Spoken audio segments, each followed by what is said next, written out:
here, they are, compared to the previous Super Heavy Samurai mirror match, he actually is playing the streamlined version, I would say, even with the Ancient Gear package and the Appaloosa. So it seems like the very first version of the deck that we saw around. This is obviously from Luca, Pence Lion. On the other end, we have Emmanuel with his Mad Mech deck, and let's see first of all who will go first in this matchup, and it is the Samurai deck. Huge die roll one. Yeah, I mean, especially like in this kind of matchup, I think it's super relevant because I mean, also Mad Mech going first, if he is able to put up the super factorial combo with a couple of entraps, it's just, you know, very difficult to come back into it. And it looks like here Luca started things off, I mean, like with the bike and then with the Wakaushi, and also looks like that maybe Emmanuel is not super familiar with the super heavy Samurai Yeah, surprisingly deck. though, since it's one of the most popular decks. And indeed, he's taking a look at this cards, and yeah, I mean, indeed, we can see that he's asking his opponent some clarification about this. And yeah, I mean, at this part of the tournament, still, I mean, it would be surprising that he hasn't faced yet a super heavy Samurai player. But yeah, as streamlined as ever, we get to the Soul Piercer, and that's obviously more than enough to just combo through. At the same time, we do have a lot of different options, and surprisingly enough, a lot of chew-offs. Yeah. Usually you see entraps being played as free-offs. Instead, Emmanuel has prioritized the chew-off very different cards, and even a surprising Ghost Bell mained. Yeah, I mean, as you mentioned, I think this is one of the, let's say, earliest version of the deck, playing the Ancient Gearbox.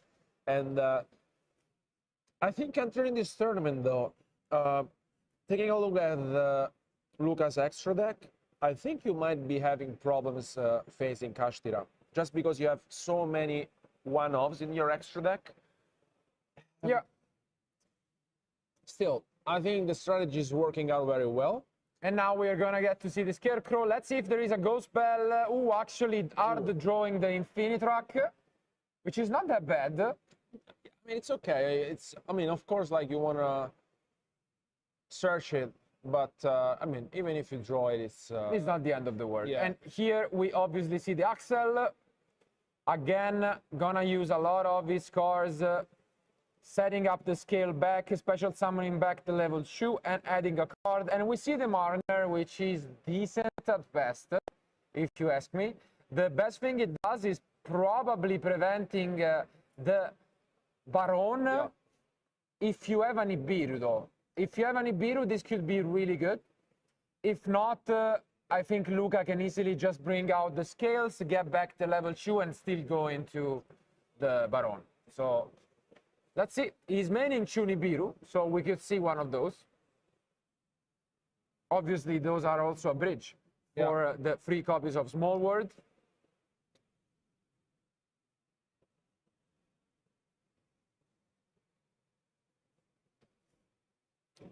And yeah, here it is, the one copy of Soul Peacemaker, one of the largest, I think, differences. But there is an Ash Blossom, which is pretty nice here. Yeah, I think as you were mentioning, there has been a shift in the sense that Soul Peacemaker was initially played as a one-off. Yeah. And then now, I think, like, it's playing 3 copies. Even 3 offs. Yeah. So it's... But let's been see. quite a change. Let's see. We might have just a Pendulum Summon of 1, maybe. Yeah. Okay. Ooh. Another drone. Bike allows Luca to still go into the Baron and go then for an Infinitrack, I think, to draw 2. But this is exactly what Emmanuel was hoping for. Yeah. This is a very super turn 1 by the super heavy deck. At the same time, those 2 cards are gone off the end from your opponent, so that's fair enough. And there he goes. Gonna shuffle back 5, draw 2.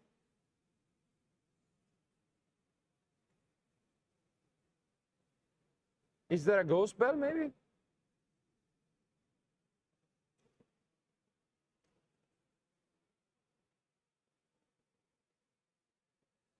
Okay. Cards are being shuffled back.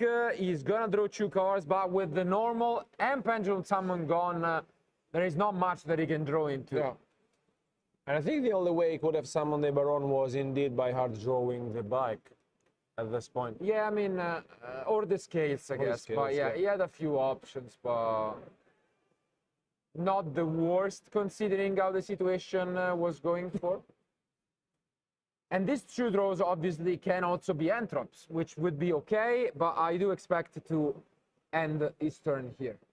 And yeah, draw is back to Emmanuel. Let's see if he can fight back. Obviously, a circular would be really nice. He just needs to fight against this Baron and some potential entrops.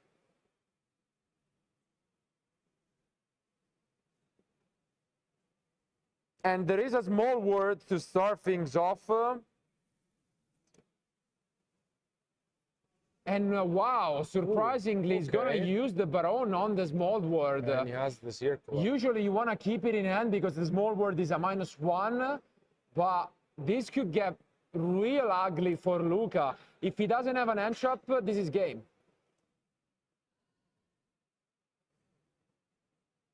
And it doesn't seem like there is a response, not even now. Wow. This could be over real soon, as mentioned, thanks to the access code talker. Yeah. Yeah, I think activating the Baron on the small world, it's risky, honestly, because... yeah, kind of like a premature baronization. But now, let's see, he's gonna go for his XYZ. And can still totally go for the OTK if he feels like it. I think he has a chance. Is Luca playing Nibiru? Yes, he does. I mean, he didn't activate yet any interruption, so yeah, maybe he's holding a copy of Gamma or Nibiru. We will soon find out. But if he doesn't, of course, if Emmanuel feels like this is his chance, he might be pushing and seal the game. Now he goes with the diameter.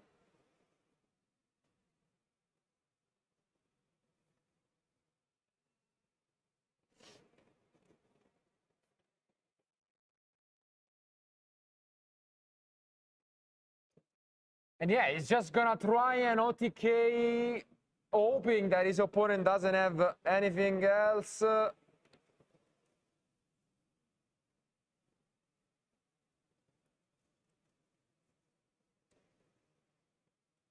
It looks like this is working out. Maybe Nibiru could be there.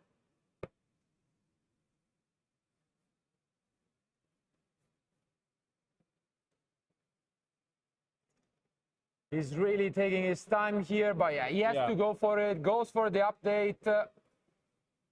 Even further, wow. Okay. Yeah, I mean, if there's no Nibiru. Yeah. Makes sense. Luca still reading his cards. Is there this Nibiru there? And now, as you can see, he's gonna go for the access code, which can attack twice. Still no response. Is this really gonna be it? And that's it. Wow. Wow. What a show from Emmanuel, coming back and winning game 1.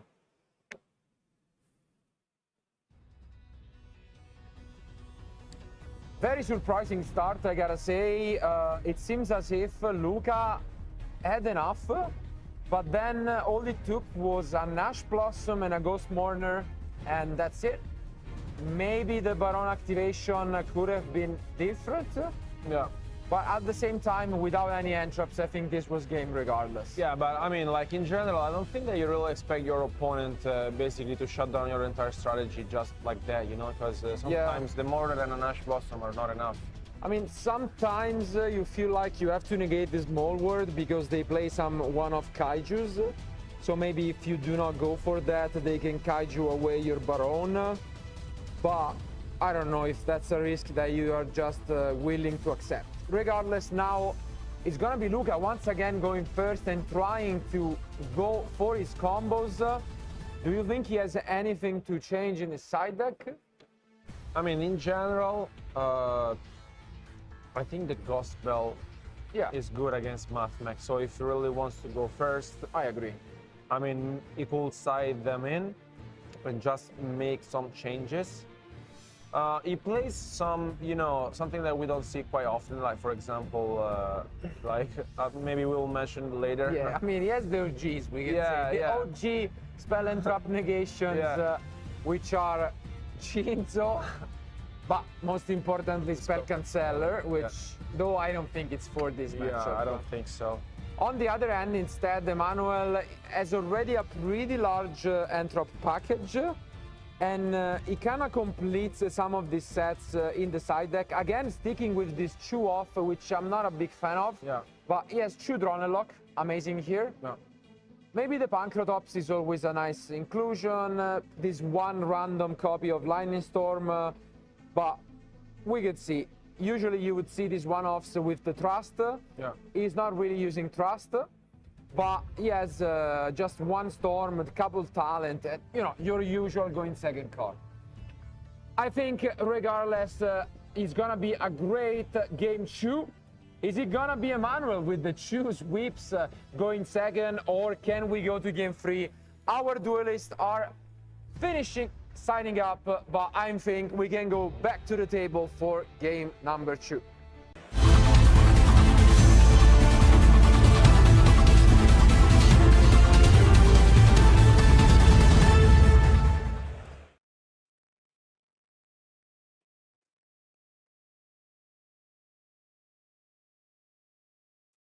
Here they are. So once again, Luca trying to set up his combos.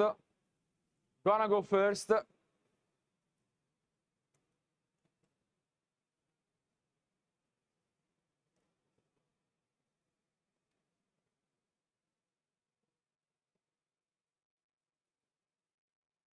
Let's see whether it's gonna be Luca or Emmanuel winning this game 2.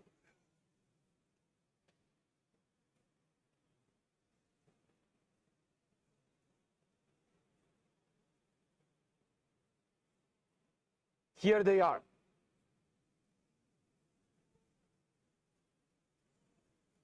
It really all comes down to this, and start that is decent with the Fenrir. Usually you don't use the effect because the draw and lock would hurt significantly, but I am a fan of the Fenrir in this deck. Yeah, I mean, I think it's a good addition in general, and I mean, it's one of those bodies on the field that... Yeah, I think it's better for going second than it is for going first, but going second it's amazing, because obviously this deck cannot afford spell and traps. Yeah, exactly. So even against the cards like anti-spell, you know, Gozen, these kind of cards, it's an out against all of them, and I really, really like it. But now, let's see if there is a drawn and lock from Emmanuel. Definitely one of the turning points. No, he doesn't. Okay. So once again, we are in a similar spot as in game 1.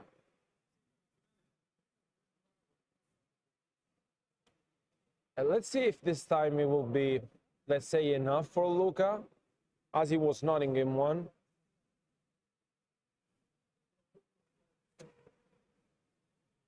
Yeah.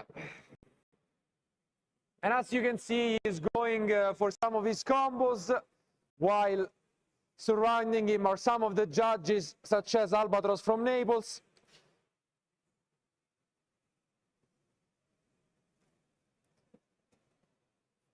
But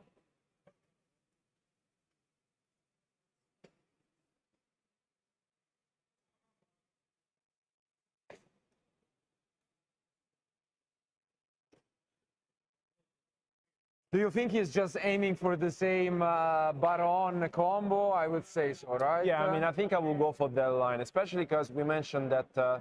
Okay. Okay, there's the impermanence of being activated, which I think makes sense, but I think that Luca can still go through this. Like in general, what you're really looking for with this deck, looking at his deck list, is that you really want to put up the Appaloosa if you really feel like with either the Savage Dragon Yeah. or... Okay, And there is no yeah, response. okay, No Ash response, yeah. Blossom this time. Just this impermanence, and this is huge. The scales, just special summoning back the Soul Piercer. So much advantage. And now you can obviously go once again for a level 8 synchro.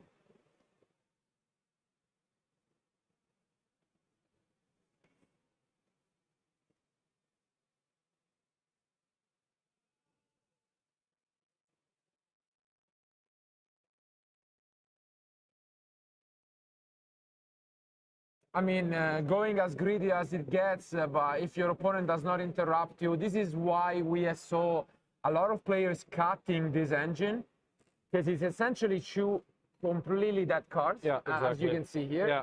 But they are also for free, so it's, you know, one of those weird arguments when you build your deck. But for now, he's forced to just go for the Marner, which I'm not a big fan of either, I gotta say. Like, you stop 2 cards from being added, but that's about it.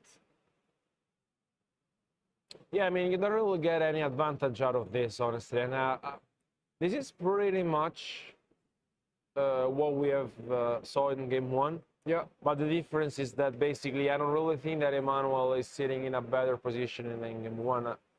So it's... I mean, having turn interruption, I think it's okay, but it's not enough.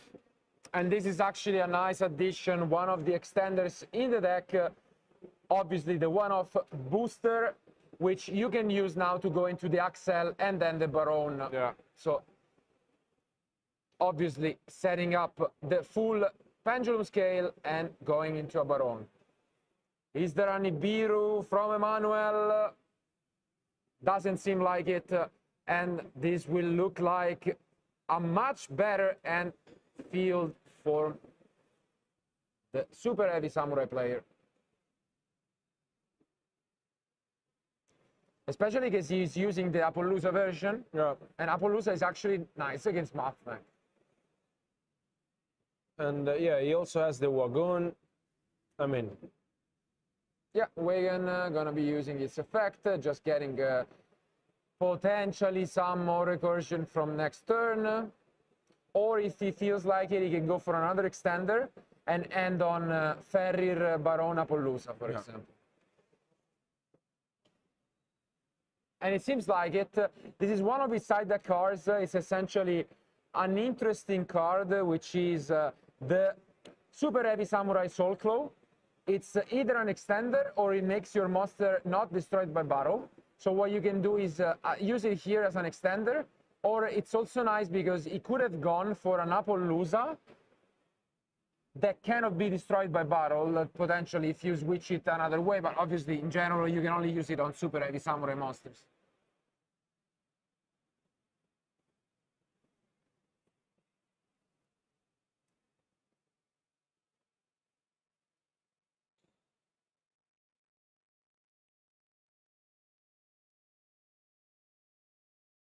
And yeah, here it is, Appaloosa, Baron, Fenrir.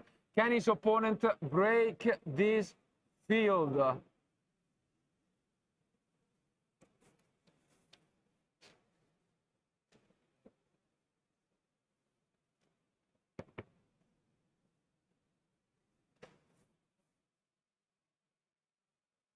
It starts things off with the Mathmech Circular, which is gonna banish face down with the Fenrir. Nice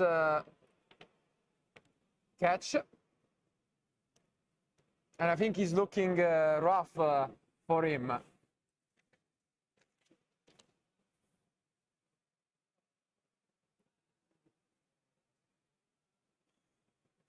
And let's see now here, plays back. And I mean, we've said this before, and in general, if you don't really get to see any of your draw log, for example, or Nibiru, is going to be very, very difficult to play against this kind of deck. On the other hand, I think that here we're seeing one of the cards that we haven't seen so far, the Super Ancient Organism, being activated by the manual.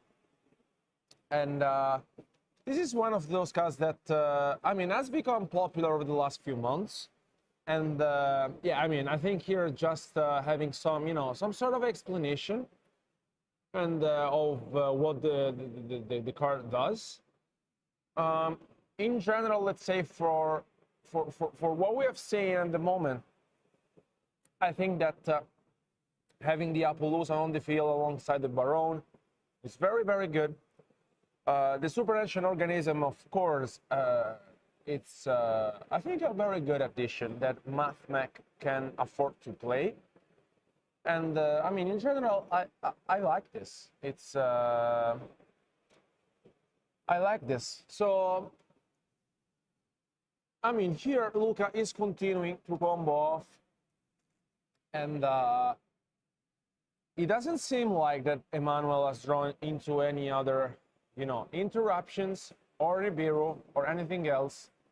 And let's just see here if he is able to basically seal the game in this turn, because basically Emmanuel is shaking his head, and it is probable that we might be seeing soon this game being in Luca's favor. We said this before, like the Infinite Impermanence alongside the Mourner was not enough. Sometimes true hand traps against the super heavy Samurai deck are not what you're looking for, especially if they're not draw log, for example, or the Nibiru. Yeah, looks like that Luca is free to do whatever he wants to, and is now going for the Genius, and also getting rid of the Super Ancient Organism. But looks like that there was a little bit of confusion here. Yeah, I mean, this is definitely a card that you would expect against a deck like Branded. It's considered the Mystic Mine of Branded, we can say. Against a deck like Super Heavy, I'm really surprised because it doesn't really stop all of what they are doing. So it's definitely an interesting idea.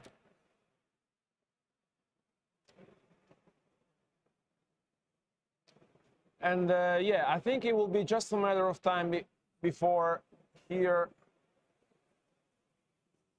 we will soon see this game being sealed by Luca. And yeah, it's just going once again with these effects. And looks like Emmanuel picks up his cards, and we will be having a game 3.